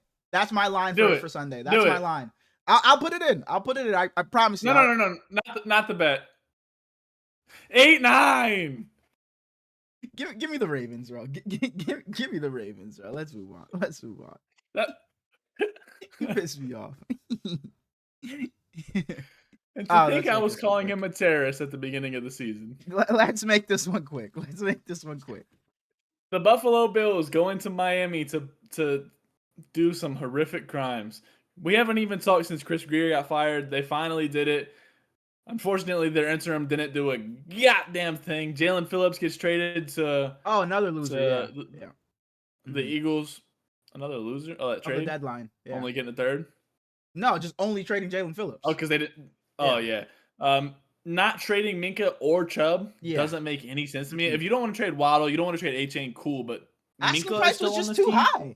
Why? Who realistically is giving you a second or a third for Bradley Chubb in that contract? Him aging, you're just not gonna get that. The asking price was just way too high. And I know who Jalen Waddle is, but a first and then some. It's like, what do we? I don't know.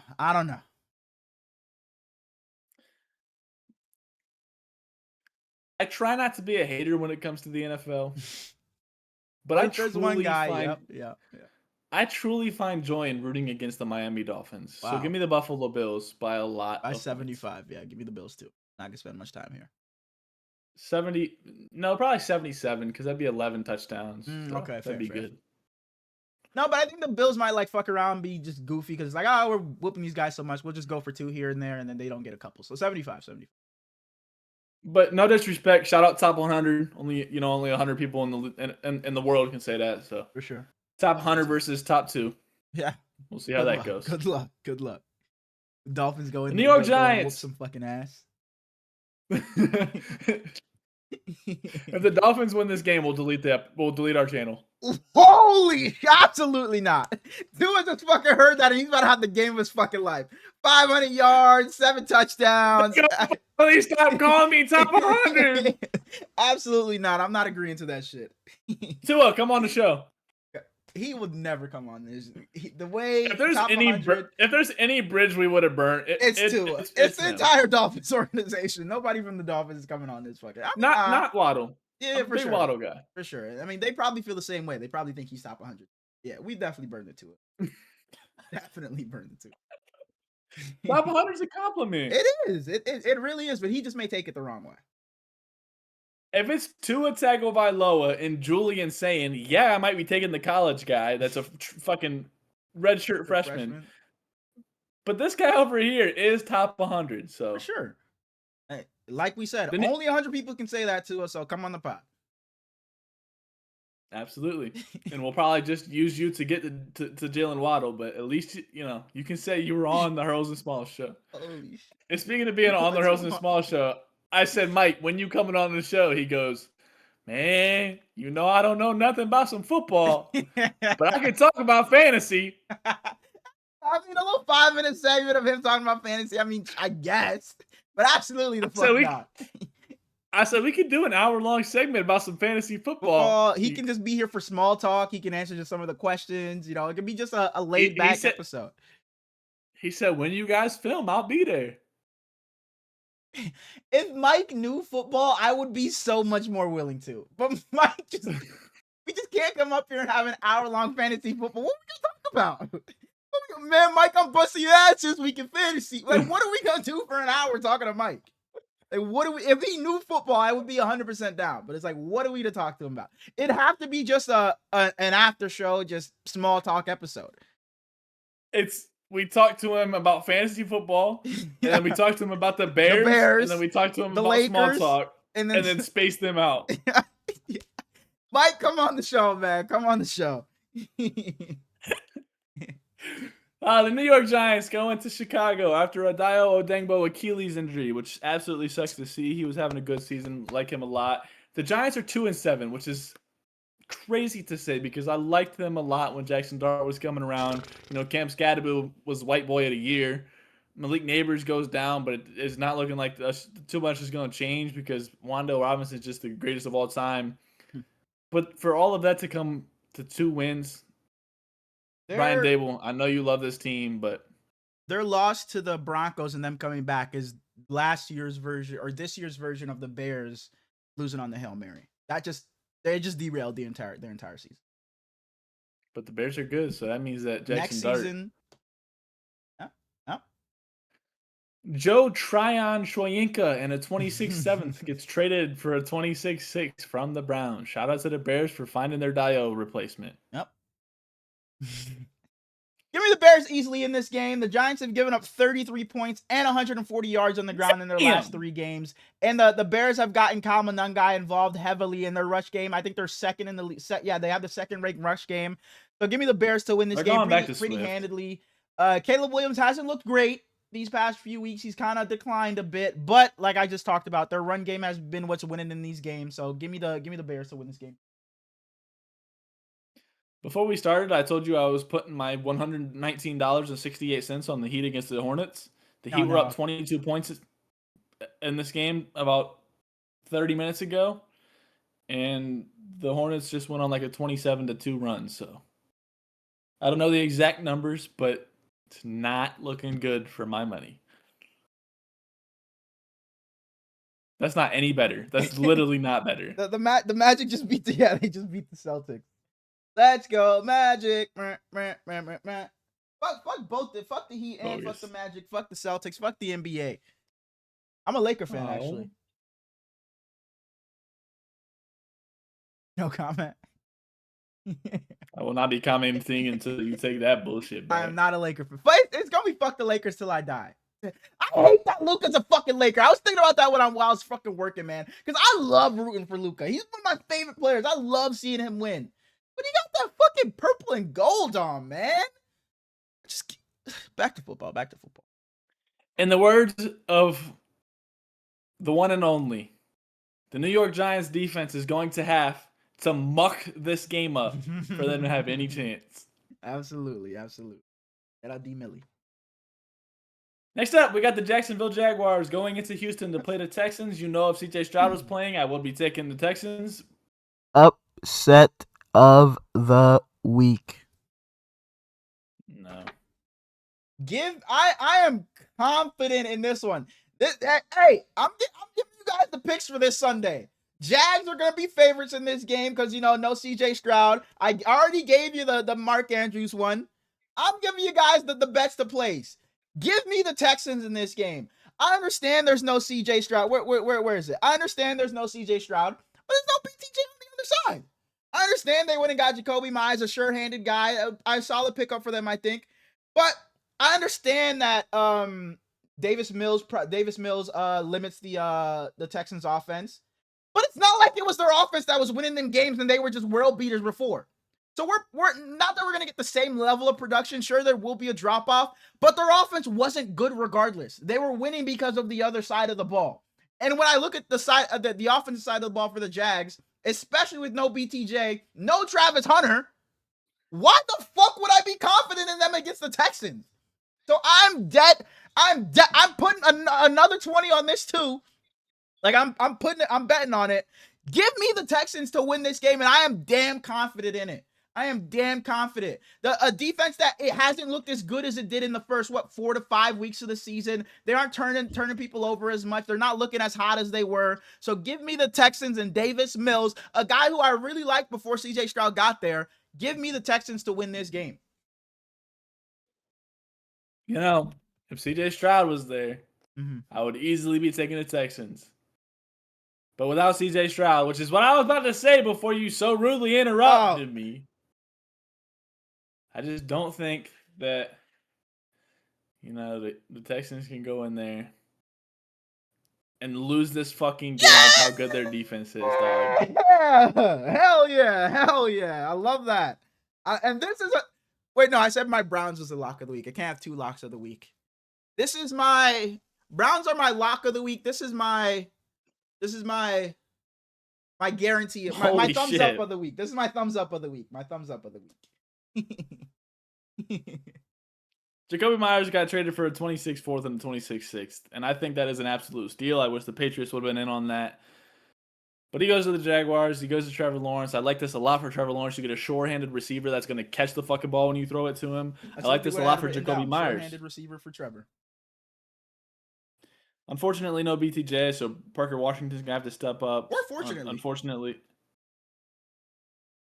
You take that. No, I can't even get on you, dog. BTJ been some dog shit. Give me the Texans. Just because one of these teams... Let me make sure I'm right. One of these teams has Will Anderson, right? And that just happens to not be the Jacksonville Jaguars. Before we go any further, I think that CJ Gardner-Johnson is going to play a big role for the Bears, and I just now remembered I didn't say that earlier. So, shout out to CJ Gardner-Johnson. I think he can be good this week. He had a big hit. Moving on. Last week, or was it an interception? He made a big play, and I remember seeing him get hype. I don't remember what it was, but he made a big play. The Cardinals go into Seattle. So once again, as I said a couple times, get belt's ass. Kyler Murray got put on IR. On IR. Sure, he got put on IR, but we know what the fuck that meant. Because how is he? Oh, he looking like he gonna play. Then it's like, nah, we're gonna give Jacoby. We're gonna play cautious here. We're gonna give Jacoby the start here. Then Jacoby beats the Cowboys, and now Kyler Murray's on IR all of a sudden. I don't know. Kyler Murray's on IR. Watch your fucking mouth. And I'm not gonna lie. I'm the most unbiased. I try to be the most unbiased person. I'm saying it now. If Mac Jones goes and wins, don't be surprised if Brock Purdy goes on IR too. And this might be just the new thing in the NFL. Hey, our backup's playing pretty well. Quarterback's been injured. Fuck it, just throw him on IR. Because now you don't have to deal with the drama of, oh, is this guy still your starter when he comes back? This and that. It's like, okay, I know we're safe for 4 weeks now because there's no chance of our guy coming back. So if Mac wins this week, I wouldn't be surprised if Brock Purdy goes on IR. That'd be awesome. Look at this guy. Just said, hey, you take that back right now. Now I say about Brock Purdy, he's the happiest guy on planet Earth. Go ahead, man. Go ahead. Marvin Harrison said that he's happy that they have some answers finally and that there's no more speculation on who's going to be the starter. He also said that he's excited to be an integral part of the offense. Let me tell you that again. Marvin Harrison Jr., the same guy that was at Ohio State, won the Biletnikoff, the same guy that was drafted in the top, what was he, 6, 5, 4, something like that? I think he was 4. Said he's excited to be a focal point of the offense. This is his second season. Third season? Second season. Okay. Isn't that crazy? Kyler Murray wasn't fucking getting him the ball. Tell Kyler to tighten the fuck up. Now he's got a quarterback that's gonna get him the fucking ball. And Jacoby Brissett. You got Trey McBride and Marvin Harrison Jr. actually being part of this offense yet again. He's been able to get the downfield passing game going. Jacoby Brissett's not the Cardinals guy by any stretch of the imagination. If they come into next season and Jacoby Brissett's their starter, they are some fucking jackasses. But he is their guy the rest of the way. He gives them the best chance to win today. So Marvin Harrison is justified and right to say he's excited about this. He's happy that they got a decided guy. In other words, he's not happy that they finally made a decision. He's happy what the decision was. He's happy that it's Jacoby Brissett. Chill. I'm just saying. Do you know Marvin Harrison's career high in receptions in a game? In the NFL, or you talking about collegiate? Yeah, NFL. The NFL, what is it? Like 8, 9? 8, 9. Let's just say that last week he had 5, and that was one shy of his career high. Kyler Murray, man. I hope you're enjoying Call of Duty right now.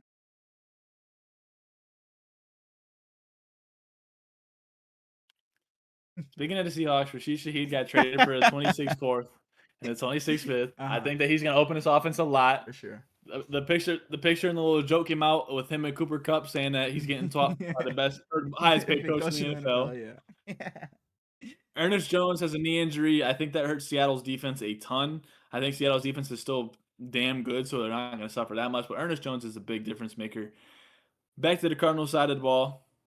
The Buckeyes rookie defenders have made a lot of plays this week, or a lot of plays this year, especially last week. Cody Simon forced a fumble last week. Denzel Burke's been great all season for the 174th overall pick. Give me the Seahawks by a lot. And Walter Nolan was really good last week for the Cardinals in his first game, right? Yeah, he was very good.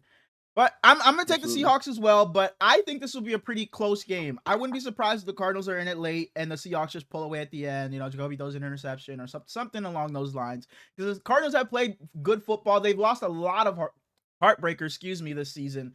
And I expect Jacoby to still be able to get things done. But like you said, the Seahawks defense, I think, is just a bit too much for Jacoby to look as good as he's looked the past few weeks. So I'm still going to roll with the Seahawks. But I wouldn't be surprised if it's just fake interesting, fake decent. I just don't think the Cardinals can keep up with the most valuable player in the NFL. I'm mad you said that because I was already planning on coming with the maybe I'm crazy Sam Darnold's the MVP, but I agree. Sam Darnold's the MVP through what, 8 weeks, 9 Sam Darnold wins an MVP. I'm gonna fucking show my ass on his podcast. And that'll be the last episode we ever record.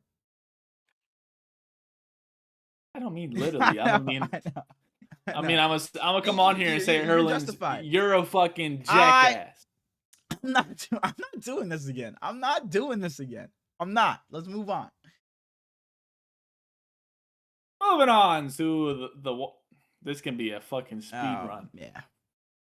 The Lions going to Washington at 4:25 p.m. in the Eastern Standard Time Zone. Marshawn Lattimore tore his ACL last week. Jaden Daniels dislocated his shoulder. Looks like he's not going to be out as long as he originally was thought of, though, which is cool. Jaden Daniels had a 12 on his thing last game, 12 on his armband, which is Juju Watkins' number. They would make some fucking superstar baby.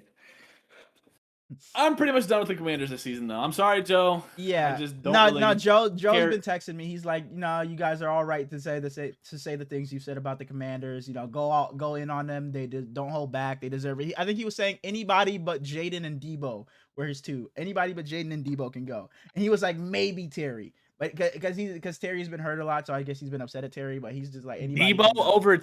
Hey, Joe. He was saying anybody can go. I love you, Joe. But if you saying Debo instead of Terry, you deserve a fucking slap to the head. I can't lie to you. But yeah, we talked about the Commanders even where not that they were healthy, but when they were healthier, even a few weeks back, saying their season's probably over. And it for sure is over now with Jaden Daniels being out this game for sure, maybe even a couple after. But yeah, this ain't gonna be much of a competition. Last time we saw Marcus Mariota was against the Chiefs, and he didn't look too hot. So give me the Lions by a pretty decent margin. Not much to say. The Commanders have the blueprint. They just got to put the right pieces where they belong. And yeah, I was thinking about it today. It's like we need more, but I talked about it earlier, like in the preseason, and I was coming. I guess you want to call it a theory or whatever. I'm just not gonna buy into Austin theory. The waffle coming back. There's been hints thrown here and there. The waffle might be coming back soon, guys. But I was thinking about this, and it's like I need more examples, but I'm not buying into the rookie quarterback coming into a team that nobody expected to be good, and then they get hot. I'm not buying into the next season, they're going to remain that super good team, and that quarterback going to live up to what he did again, and yada, yada. And again, it's only these two that we've seen in recent memory. So, like I said, I need more examples of it. Oh, Knicks? But for now, I'm not because they're still 8-2. But it's not like, but he didn't light the world on fire last season. And the Texans, nobody expected them to be good. Last year's Commanders, nobody expected them to be good. So, right now, it's just my ongoing theory. We'll see how it looks, next season when somebody comes in and takes a team to, the promised land, takes the Saints to the playoffs somehow. But it's just my theory. It's just my theory. The rookie quarterback, the Saints. Rookie quarterback comes in and just flips a whole franchise that everybody thought was going to be back picking number one, takes them to the playoffs. Just don't throw all your eggs into the basket of that team in the second year, because it's like they're just kind of putting a bandage over a team that had a fucking gunshot wound. you're holding it over for now, but it's like you're just not going to be able to hold off all the holes on this team for a long period. I don't really think a bandage would do much for a gunshot wound, though. You're putting some fucking. I'm just kidding, bro. I'm just kidding. Give me the Lions by at least 63. Give me the Lions by 62. I'm saying it's closer to 62. The score, how much they win by is closer to 62 than 63. Deal? I don't They really go like and drop 80 points and sort of some shit. That puts too much pressure on the kicker. If he misses one, it's like, okay. That's why. Yeah, that's the sole reason. Because Jameson Williams going for at least 8 touchdowns. So if someone else not having a single catch in this game, it's either 8 touchdowns or he just doesn't show up to the game. He usually is at least on the field, but fair. Game of the week? But Lions Commanders? I don't think so. No, we're moving on to game of the week. Oh, we already did Pat's Bucks. Yeah. Shut your mouth. I already did the Tom Bowl. The Los Angeles Rams head to San Francisco to play the 49ers. You see how he's so quick to talk about his own fucking team? And yet again, this isn't my lock of the week. It's not my thumbs up of the week, but it's my smile of the week. We're happy about this one. Give me the Niners to win this game. Get out of here! Sorry. Give me the Niners to win this game. In each of the last 5 matchups between these two teams, it's been a 1-score game. And if there's any team I believe in to win a 1-score game this season, it's the Niners. We've been able to pull these. Now they had a 1-score game against us, and what happened? No, I'm saying we believe in 10. Sorry. 10. Oh, sorry. We rock with 10. We do. Sorry, go ahead. We do. I rock with 10, but I rock with 13 a little bit more. But as I was saying, 13 makes me want to gouge my own eyeballs out. But we rock with 10. But we found a way to win 1-score games this season, and we haven't been able to do that in the past, especially last season. We found a way, especially early on this season, to win 1-score games. Robert Saleh came to the podium this week and said he played a bit too tentative, a bit too passive, and he wasn't aggressive enough. So I expect this defense to come out and be a lot more aggressive, especially since they decided that, hey, I think we're fine on defense and we don't need anybody else. So I expect there to be a lot of blitzes. I expect the safeties to be blitzing a lot. And I expect us to, have a lot more stunts and not just, rushing 4 people and trying to get after Matthew Stafford. I think we have to try and get Matthew Stafford off his spots, because if we just leave him back there like we did last time we played him, we saw what Matthew Stafford's going to do. He's 360 no-scoping us down the field to Tutu Atwell. It's ridiculous. It's ridiculous. So I think we're going to have to try and get after Matthew Stafford. I'm going to take the Niners at home to win this nail-biter of a game. Give me the Niners 24-21 Eddie Pinheiro game-winning field goal. Not even talking shit about the Niners. Something has to be going on, man. And we've talked about it so much, but Michael Williams out for a season now, too. Oh, yeah, we haven't talked since then, yeah. So sad, man. So sad. By the way, he's gonna be on the show one day, because I sent you the screenshot of him watching my story. He gonna be on the show one day. But yeah, it's just like, damn, man. When it rains, it fucking pours. What's his name? I'm fucking blanking. Keon White, who we just fucking traded for. He didn't practice or was limited because of a groin injury. He's hurt. He hurt his groin. And on Twitter, I'm seeing it fits right in. We traded for the perfect guy. Came to the Niners and got hurt. Fits right. Like, it just fucking sucks, man. You're on your 4th and 5th string defensive edge. It's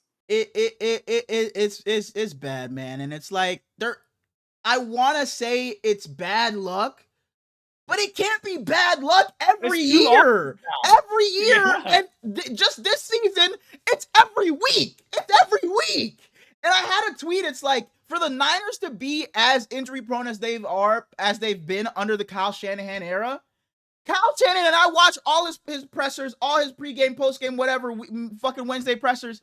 He's the most fucking mysterious, I'm not going to say anything, fuck the media type of guy. It's like, well, what's going on with this guy?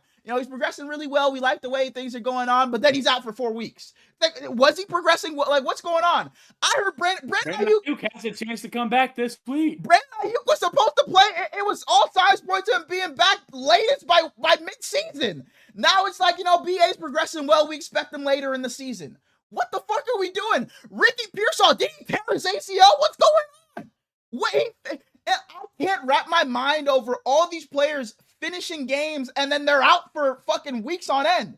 Brock Purdy finishes the first game of the season, misses the next couple. Brock Purdy comes back against the Jags, finishes that game, has been out since. Ricky Pearsall finishes the game, has been out since with a knee injury. Bryce Huff finishes the game, has been out for the past couple of weeks with a hamstring. What is going on?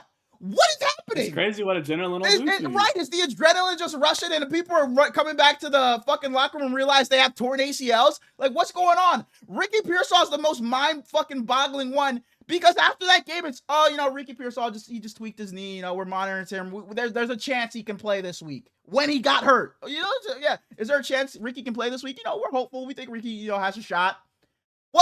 What is the fucking shot? Was it a fucking 1 in a million shot and you just thought you were going to hit it? About when he got shot. Like, what was the shot, Kyle Shanahan? For the Niners to be such an injury-prone team, and John Lynch does it too. They're just so mysterious and they don't want to say what's going on with their players. It pisses me off so much, bro. I hate it. Ugh. Sorry. It should be illegal what the fuck they do. Something's got to change. Move the fucking practice facility. There's some just bad juju over there. Go back to Candlestick Park, Levi Stadium. Just saying something. Because I don't know, man. Unfortunately, the Niners just don't have enough defenders for me to think that they can slow down this Rams offense. So I'm going with the Rams in this game. Next up, we got the bitch-ass Pittsburgh Steelers going into LA to play the Chargers on Sunday Night Football. Yeah, I was going to say, if you're doing the thing, if you're reading the game, you got to go ahead and sing it. So go ahead. We're waiting all day for a Sunday.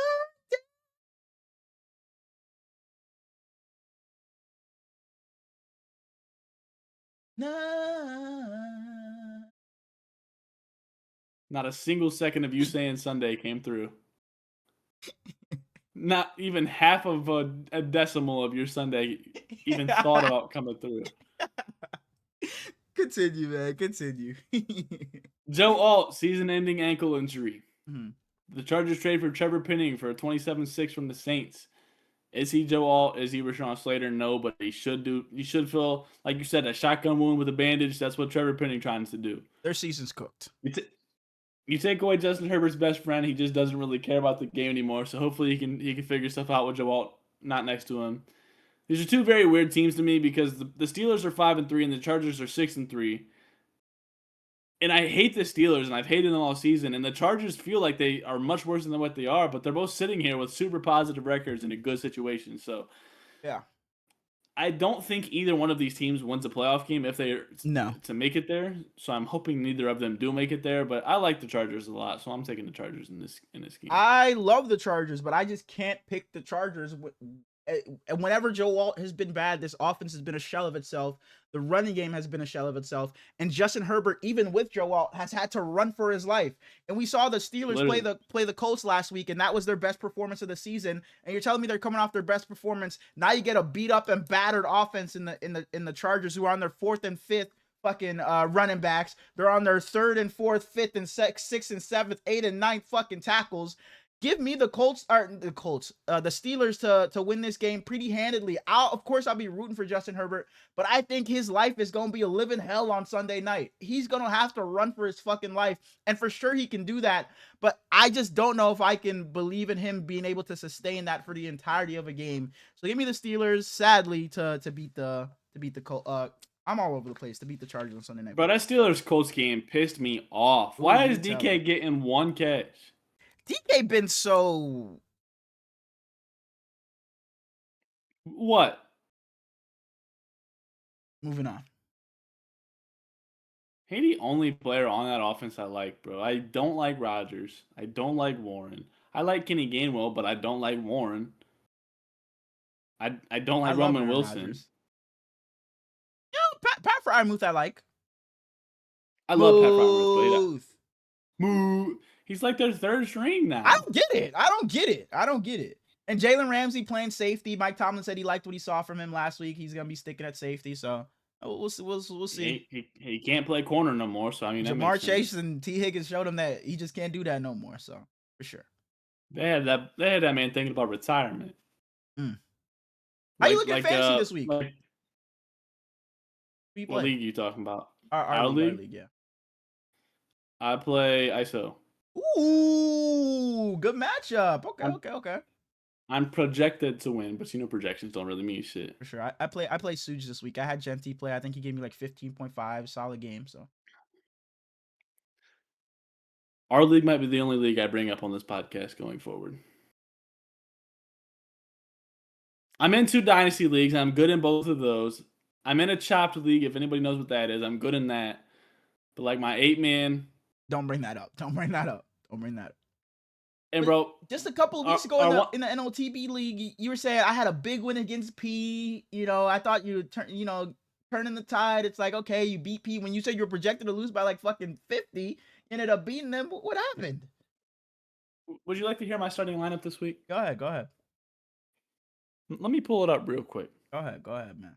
And before I talk about that, our 8-man league, our homie had last weekend had a diaper party, so we were all hanging out together on Sunday, watching games and shit. Anytime fantasy brought up, I can't even those are the guys I'm in the 8-man with. Can't even say shit, man. Brady, shut your ass up, man. Aren't you fucking? They just laughing at me.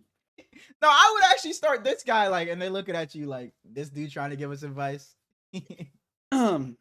Jackson Dart. Huh? You don't have another quarterback option? It's probably CJ. Jackson Dart went good. It was CJ, yeah. I dropped CJ. Bijan Robinson. Okay. We're looking good through. Please don't tell me your good buddy's still at your fucking RB. My good buddy's on bye. Okay. Oh yeah. Okay, that's good. That's good to hear. Javonte Williams is on bye. Starting at RB2 for Smallz team. Out of Arizona, Imari DeMercado. Let's just hope he don't drop the ball at the 1. Okay. Hopefully, wide receiver 1 is Garrett Wilson. Mm-hmm. Hopefully, because if he don't play, golly. I need him too. Wide receiver 2 is Marv. Huh? My tight end is Dalton Schultz because, again, the Cowboys are on a bye. And then my 2 flexes are Keon Coleman and Jerry Jeudy. How much are you projected to lose by? 124 to 109 to D Mills. I am sitting at 5-4, so if I lose, I will be 500. The trade deadline is coming up, and there's nothing I can even do to fix it because I meant to ask you: is there a deadline in our league? I don't know. But are you back to that league? Are you like trying to make a last minute like deal? I want to bait Javonte Williams because he's been so good, but like there's no one's gonna make a trade in that league. I offered shit to D Mills, he declined it, and then never even like messaged me about the shit. Have you thought about dangling? Since it's such last minute, somebody may be like, "Fuck it, I'll just do it." Have you thought about dangling Bijan Robinson at all? Yeah, but I don't want to. It's just like it's so like I think you can maybe like not pressure somebody into it, but it's like fuck, it's just last week. Fuck it, this is my last chance to change up my team. Fuck it, let me just go get Bijan. There's just anybody that I think is good enough at running back isn't like that league's hard to trade in, dog. KB, there's no reason for him to trade now. I don't want to for sure. I don't want to try to trade with P because you know how that's gonna go. Kyron not trading nothing. You're gonna end up on the fucking pod. You're gonna be fucking talking about you. Yeah, Kyron. The only person I ever even tried to trade with is fucking Reese, and I don't want nothing from his bum ass team. So it's like, I don't know. Luck. Moving on, and I need the Steelers to lose for the Ravens' sake. I didn't mention that. Monday Night Football. The Eagles go into Green Bay. This game would mean a lot more for the Packers to win than it would if the Eagles lost, in my opinion. The Eagles are walking to the NFC. Walking. don't matter. I think if the Eagles win this game, it doesn't affect them. I think that if the Eagles lose this game, it doesn't affect them. Literally doesn't matter. I think if the Packers win this game, it's a big win for them. I think if the Packers lose this game, it looks bad on them. So it's a lose-lose for the fucking, or is it? No, it's a win-lose. That doesn't make any sense. Win lose are the only two options. Uh, it's a. No, I think it's a lose-lose for the Packers. Okay. No, well, no, because if they win, it's not a loss. So, exactly. It's a win-lose. For the Eagles' sake, it don't fucking matter. Now, look, there's no pressure on the Eagles. All the pressure is on the Packers. It's a pressure, no pressure. It's a pressure cooker for the Packers in this game. Okay, and it's a fucking stovetop for the fucking. It's a fucking easy bake oven for the Eagles. The Eagles are at Build-A-Bear. Okay. I like it. And then the Packers are in Jurassic Park. Okay, I like it. So basically, there's a lot of pressure on the Packers, no pressure on the Eagles. We already mentioned the Jalen Phillips trade. Jair Alexander and a 27-7th get traded for a 26-6th. He said that he feels great. This is the best he's felt since his knee injury. He's wearing jersey number 18 as a corner, which is, yeah. The Eagles picked up Michael Carter for a 27-7th and John Mechie, or Michael Carter and a 7th for John Mechie and a 6th. I like that trade for both sides. And Michael Carter waived like his $5 million guarantee for injury to get to the Eagles, which is kind of crazy. Tucker Kraft tore his ACL last week, which sucks for the Packers and for himself. He's been debatably the best tight end in all of football. Yeah. We'll see how good Luke Musgrave actually is. Regardless of what happens, though, I think the Eagles pull this game off because they have Saquon Barkley. Yeah, the Packers have just been too up and down for me in this season. But what I will say, the Eagles have to be able to get, and Jalen Phillips should help. They have to be able to get some pressure because as good as everybody talks up the defensive line for the Eagles, they have not been great. They haven't gotten many sacks this season. I thought I had the number here somewhere. I guess I don't. But yeah. They have to be able to get pressure on Jordan Love without blitzing, because if they have to send more than 4 people, Jordan Love's going to pick it apart. He has an 89.5 quarterback rating when blitzed this season. That's third only to Drake May and Lamar Jackson. So that the Eagles just have to find a way, and like I said, maybe Jalen Phillips helps, but they have to find a way to be able to get pressure on Jordan Love without having to blitz. If they can do that, they should win this game. And like I said, Saquon Barkley had his best game of the season. Maybe he's turned the tide, and we're seeing, shades of last season Saquon. And Jalen Hurts, I think, only has 1 turnover on the season. He's been pretty damn good for the Eagles, and he's shown that he can win the game through the air. They did it a lot, even with A.J. Brown out. He had his best game through the air this season. So give me the Eagles to win this game. A team who, yeah, they have a bad loss to the Giants, and then Bo Nix just turned into fucking God in fourth quarter. But the Packers have just been so up and down for me, even in their wins. I just can't bet on them beating the Eagles in this. Give me the Eagles. Yep. Teams we won't be seeing. Moving on. No. Teams we won't be seeing. The Cincinnati Bengals. The Kansas City Chiefs. And the Tennessee Titans. And then the last one. You guys can stay on by, Tennessee. You guys can stay on by.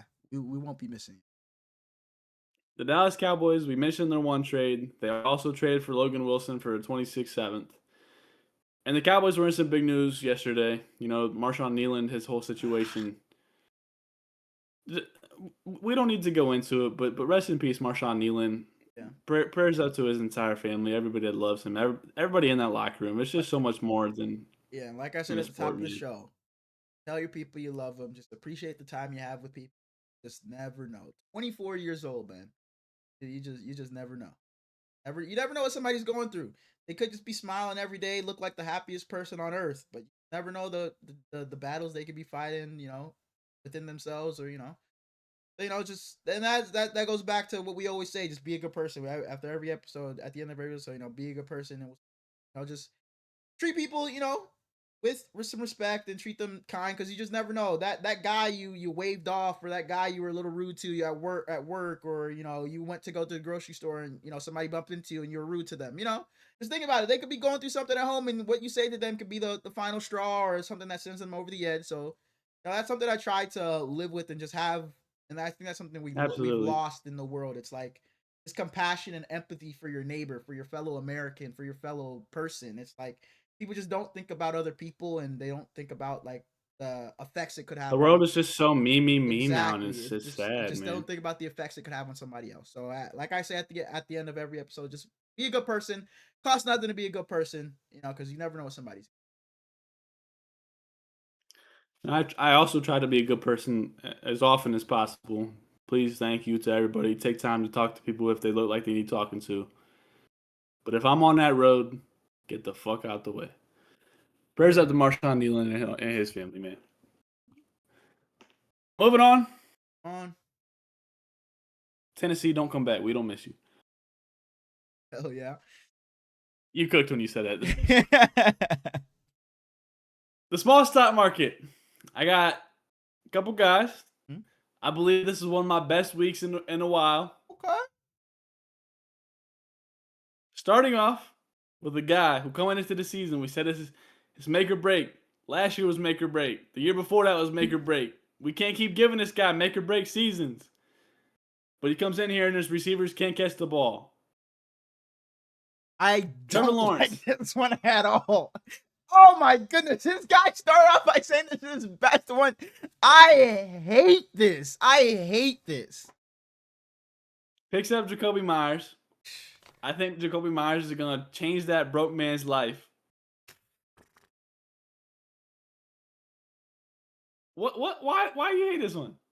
Because he's going against they played at Texans. That's a bad pick. Without BTJ, no Jacoby? Travis Hunter. I think this is an awful pick. But no, the stock market, they already bought in. They already bought. So this one's for going forward, not this week specific. Oh, okay. Damn, that's a bad one. Next up, we got the combination of Adonai Mitchell and John Mechie. Behind Garrett Wilson, the Jets' offenses look dog shit, but I think that both of these guys are extremely talented. John Mechie out of what college?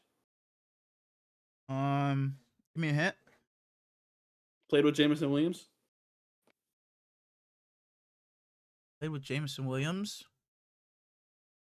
Mac Jones.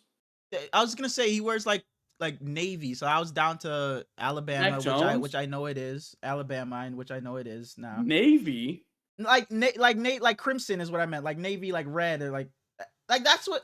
Navy is blue, bro. Okay, but that's what I meant. I'm sorry. That's what I meant when I said like navy. Like I meant like a deep red. That's why I was gonna say Oklahoma or Alabama. Those are my two. Then you said Mac Jones, so I know it's out. I'm sorry. That's what I meant when I said like a deep red. It's tough to tell people to buy into the Jets, but I think one of these guys has to step up. Arian Smith hasn't done much. Alan Lazard hasn't done much. Josh Reynolds hasn't done shit. So someone come help Justin, man. Next up, we got Luke Musgrave. We talked about how good Tucker Kraft has been all season. I think this is one of the easiest buys of the entire season. Luke Musgrave just looked good when he's gotten time, and he's going to get a lot of time going forward. Azareye'h Thomas. Sauce Gardner gets traded. He's already looked good in the small sample sizes he's played. He's now going to be thrust into damn near playing the entire game. Dylan Gabriel going to light his ass up. He might have 3 interceptions against that bum-ass quarterback. And Justin Fields, he probably not going to throw interceptions because that's not what he does, but he might have 3 completions. What's that got to do with Azareye'h Thomas? It's just he went in on Dylan Gabriel, so I had to throw a shot back at Justin. Sorry. And my last guy, we talked about him while his team was being discussed. The 174th overall draft pick in this class. Will Johnson falls to the second round, gets a lot of the talk, but Denzel Burke has been phenomenal this season. I think going forward, if you can buy on him still, it's not getting any lower. Outside of the Trevor pick, I think it's solid. Trevor Lawrence is that dude. He's a dude. He's not that dude. He's kind of fantasy 4-man. If you guys are keeping up, Trevor Lawrence is probably top 42 in the league. He's top 32. Realistically, like if I'm being for like Trevor Lawrence is probably look top 20. Yeah, that's what I was gonna say. Because if I just look at the teams, like, because Baby. Like, I'm taking Drake May over him. I'm taking Josh Allen, obviously. Justin Fields, Josh Allen. No, so that division's done. Are you taking Aaron Rodgers over him? Like, not for the future, but just current day. That's fair. I'm taking, obviously, Lamar and Joe Burrow. Daniel Jones, I'm not going to give that to him yet. I'm taking CJ Stroud. I'm taking Justin Herbert. I'm taking Daniel Jones over Trevor Lawrence. You're taking DJ. I'm not mad at you. I'm taking Jalen Hurts. I'm taking Dak Prescott. I'm taking Jaden Daniels. Jackson Dart, I'm not taking him. Are you counting? Because I'm not counting. Okay, shit. Okay, that's 1, 2, 3, 4. You say you're taking DJ, so that's 5, 6, 7, 8. That's 8 just in the AFC.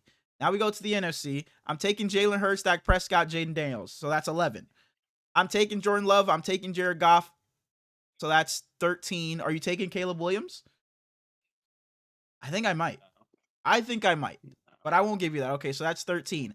I'm taking Baker Mayfield, and I think that's it for the rest of that division. I'm not taking Bryce Young over. I'm not taking Bryce Young over Trevor Lawrence. Are you taking JJ? Are you taking JJ over Trevor? Fuck no. Okay. Fuck no. Okay. No. I'm taking Sam Darnold over Trevor Lawrence. I'm taking Matthew Stafford over Trevor Lawrence. And I know you're going to say some shit, but I'm taking Brock Purdy over Trevor Lawrence as well. And I know you're a Kyler guy, so you might take Kyler over Trevor Lawrence. I would. Oh, you would? Okay, so we were 13 here. So 14, 15, 16, 17, 18. So yeah, top 20. Top 20. All right. Fantasy 4-man, though, if you guys have been keeping track, Hurlitz has won back-to-back weeks. You know, the committee tried to slow him down by, you know what, they called in, they called in and said there's just not going to be an episode next week. No episodes last week, so Hurlitz can't continue to run. Don't you dare blame that on the committee. Smallz put some he slid the committee a 20 or something, and you're like, you know what, no episodes, so Hurlitz doesn't continue his run. But I'm continuing that shit today. I think I'm 2 wins over Smallz. Like I'm +2 on him this season. It's 4 and 3. Oh, because it was 3 and 4 me, and then I won back to it was 2 and 4. I was down 1, now I'm up 1, is what I'll say. So I won back to back. Whatever it was, I won back to back.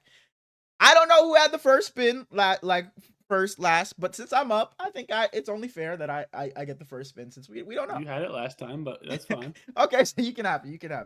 No, you okay, said you so won it. When I land on AFC North, don't be mad. No, if you land on I'm AFC scrolling over. The AFC North is right there. So, give me my quarterback. Respin it. That don't count. Respin it. Give me my quarterback. Respin it. Give me I want first pick. Give me my I want first pick. Give me my quarterback. I'm not playing. And give me Lamar Jackson. I'm not playing. Well, I already wrote his name down in pen, so there's nothing I can do about it. That's fine. You can pick whoever you want. I'm not playing. We're spinning for Brady. You must know another Brady. And he gets the NFC South. We can maybe work out a trade later. Make the trade now. Take Baker. So I just get a 1 for, it should be a 2 for 1. Like if I'm just doing a 1 for 1 that doesn't benefit me at all, I'm taking the worst guy. Take Baker. I got Lamar. The Goodell already announced the pick. I can't go back. Better find someone else to play with. I'm writing down Baker Mayfield for you. Well, that'd be silly because I'm taking Bryce Young. Yeah, you silly as fuck. Bryce. Remember, Brady, remember what picking random people got you, a couple of weeks ago. It made you look like a jackass. So let's just remember that. Baker Mayfield's already been picked twice. I didn't want to use his last pick in week 11. Week 10. But I respect it. I respect that. And I'm landing on the NFC East. So we got Saquon Barkley and the Philadelphia Eagles. No Cowboys. The Commanders, I'm not picking anybody over there, so it's the Giants. So I'm gonna be different. I think I had Saquon already. So he might be reading a book on Sunday. He might be tweeting something after the game. So I'm not going with his ass. I'm going with his friend. Give me Devonta Smith. Devonta Smith. That might bite me in the ass, but fuck it. I don't even want to play. Spinning for yourself. You're getting the NFC West. You can take Matt. Oh no, you already decided to take Bryce Young, the best running back in the league. Give me Christian. Give me Christian McCaffrey. Yeah, I was gonna say, laying up. That's a great pick. Yeah, but do I have Lamar? So you're saying you lost this week? I mean, one of us has the best player in football, and one of us doesn't. So, well, Myles Garrett isn't up for pick. So, I got the AFC East. Give me. That'd be good because I said the best player in football. Give me James. No, I'm always a tight end guy though. Here, I don't want to save tight end for last. Dalton Kincaid. Don't want Darren Waller or whoever else is over there. Hunter Henry. Let's see the Jeff. Give me James Cook. I don't want to ever hear nothing about not being fun again.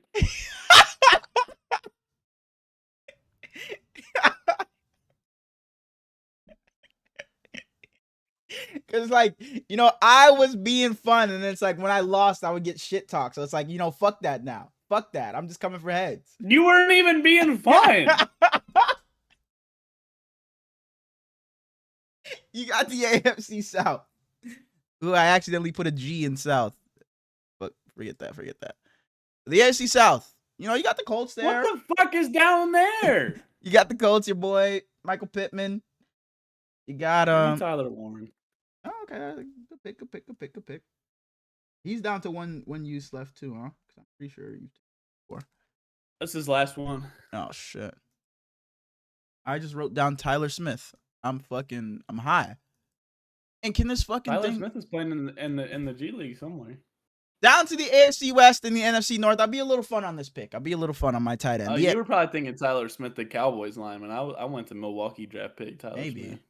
I definitely don't know no fucking Milwaukee draft pick. I got the NFC North. I'll be a little fun here. Give me Colson Loveland. I'll be a little fun. Guy who had a big catch at the end of the last game. So we're playing 3-on-4.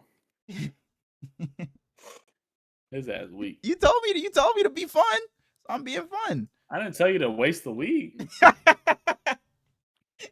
You got the AFC West to close out your draft. Who the fuck over there? Who the fuck over there? Raiders already played. Broncos. Oh, it's just a Charger. Charger receiver. Who the fuck over there? How many times I'm gonna get stuck like this? One team to pick. I mean, give me Ladd. I like it. I would say I was pretty fun here. I didn't take Saquon. I didn't take AJ Brown. I took Devontae Smith. I took Colson Loveland. I would say it was pretty fun. My final team ended up being Lamar Jackson at quarterback, James Cook at running back, wide receiver Devontae Smith, tight end Colson Loveland. Bryce Young, Christian McCaffrey, Ladd McConkey, Tyler Warren. You're getting your ass whooped. I don't know who's whooping my ass, but it for damn sure ain't you. For damn sure ain't you. It will be in our Hurls and Smallz league though. 8-1, baby. 8-1. ISO, whoop his ass. Whoop his ass. And ISO, if you lose this week, this low-key a crazy downfall for you because you was tops of the league, and now if you lose, it's like what, you 5-4 now, or 5-5, some shit like that. Come on now, ISO. The king up here, and all of his little disciples are down here. So I mean, we're beating Suge this week. We're moving to what is it gonna be? 8-2. We're feeling good. I'm feeling great. ISO beat this dude. How many losses? I'm getting clowned for fucking. Whoa! Why does Suge have 15 points now? He just gets Troy Franklin's points? What? That's how that works? He just gets Troy Franklin's points. You don't be reading nothing. That's how that works? No, but that's what they decided. What? What? Hey, that is some.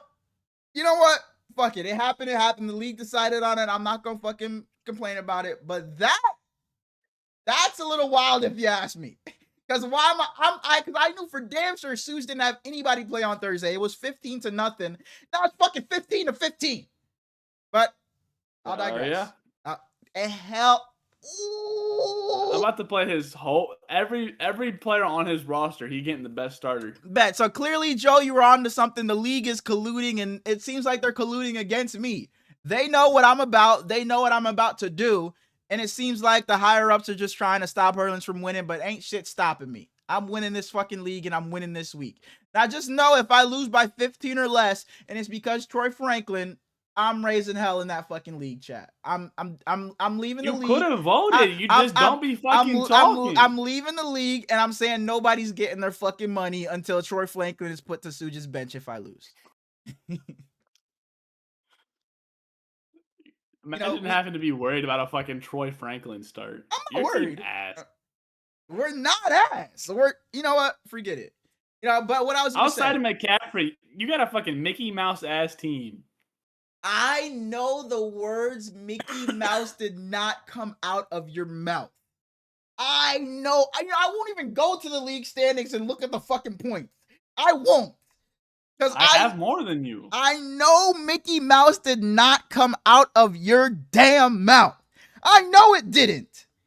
This guy. You know what? I'm not gonna go there because we've had the conversation. I'm not gonna go there. Who has more points, me or you?